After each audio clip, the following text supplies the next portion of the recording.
এবার রিব গুলো, এটা আমাদের অ্যাবডোমিনাল মাসল, এই মাসল। এবার রিব আছে, তাহলে রিব আমরা এই করতে পারি, এইভাবে টানবো।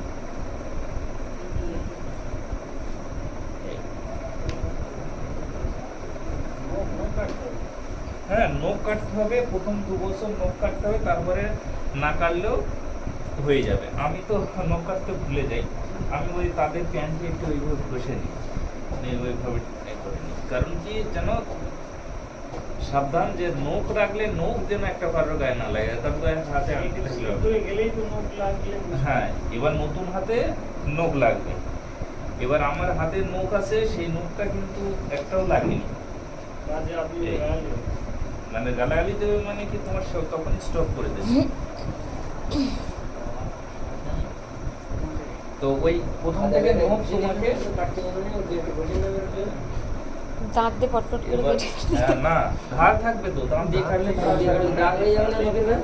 এর মতো দেয়ালে গায়ে ঘষা দিলি? হ্যাঁ?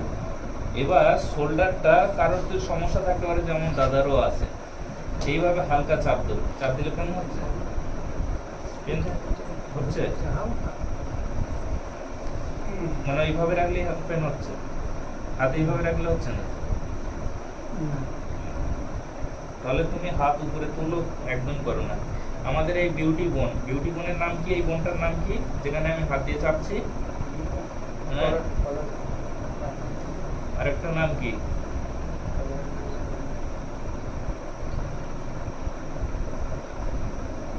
বললো কার কি মনে আছে?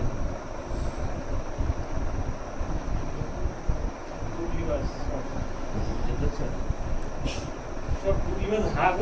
ছবি দিয়ে দাও বলছে। হ্যাঁ, এখান থেকে তো দেখ